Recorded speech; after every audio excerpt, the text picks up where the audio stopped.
ভাইরে, আপনার এই মানুষটাকে চিনতে পেরেছেন? উনি হলেন ভারতের একজন নামকরা গায়ক কৈলাস খের। এছাড়াও ওনার আরেকটা পরিচয় আছে, উনি হলেন বিশ্বের নামকরা বিজ্ঞানী প্লাস নাসার বর্তমান সিইও। আইনস্টাইনের আইকিউ সম্ভবত ছিল 160, কিন্তু কৈলাস খেরের আইকিউ 420-র উপরে, মানে 420 আর কি। সম্প্রতি উনি এমন একটা থিওরি জনসম্মুখে প্রকাশ করেছেন যেটা দেখে পুরো বিশ্ব অবাক হয়ে গেছে। সারা বিশ্বের বিজ্ঞানীরা হয়রান হয়ে গেছে সেই থিওরি দেখে। কেউ কেউ তো ভয়ে কাঁপাকাঁপি শুরু করেছে। এখন আপনাদের মতে প্রশ্ন আসতে পারে, উনি কি এমন থিওরি দাঁড় করিয়েছেন যেটা শুনে পুরো দেশের বিজ্ঞানীরা ভয়ে কাঁপছে? সম্প্রতি উনি এক পডকাস্টে বলেছেন, বর্তমানে পুরো দুনিয়াকে চালাচ্ছে কম্পিউটার, আর কম্পিউটারকে চালাচ্ছে ভগবান রাম।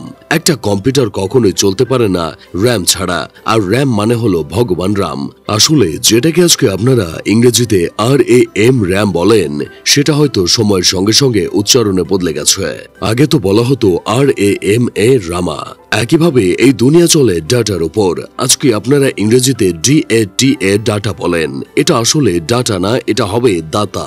ওনার এই থিওরি দেখে 298 বছর আগে যাওয়া বিজ্ঞানী নিউটন আবার জিন্দা হয়ে বলছে, আমার মাথায় আপেল না পড়ে এই কৈলাস খেরের মাথায় যদি কাঁঠাল পড়তো তাহলে আজকে এই দিন দেখতে হতো না।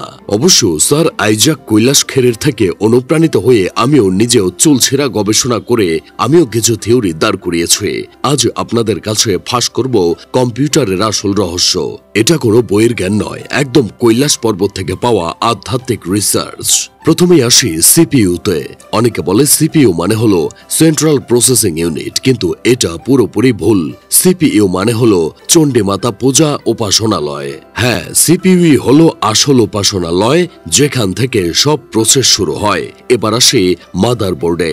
মাদার মানে তো মা, আর মা মানে গোমাতা, বোর্ড মানে সমিতি। তাহলে মাদার বোর্ড মানেই দাঁড়ালো গোমাতা সমিতি। এখন একটু ভেবে দেখেন, পুরো কম্পিউটারটা দাঁড়িয়ে আছে আসলে গোমাতার আশীর্বাদে। প্রসেসর নিয়েও ভুল বোঝাবুঝি আছে।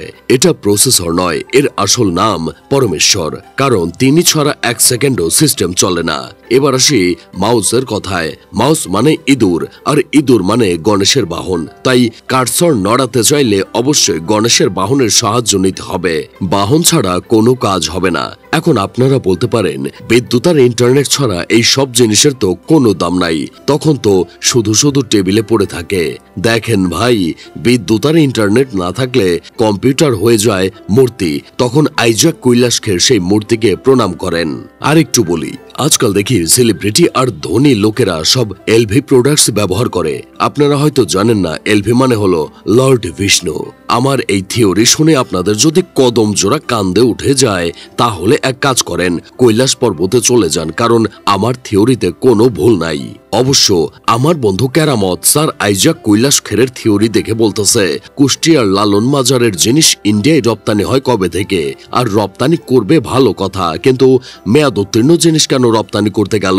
আজ কৈলাস খের মেয়াদ উত্তীর্ণ জিনিস সেবন না করলে আমাদের এই দিন দেখতে হতো না। যাই হোক, শেষমেশ আমি গোলাম হোসেন একটা কাজের কথা কই।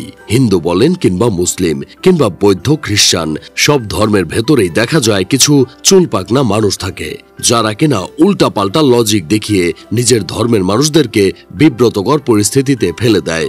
যতটুকু সঠিকভাবে জানেন ততটুকুই বলেন, শুধু শুধু কেন পণ্ডিতগিরি দেখাতে গিয়ে অন্যের চোখে নিজের ধর্মকে ছোট করেন?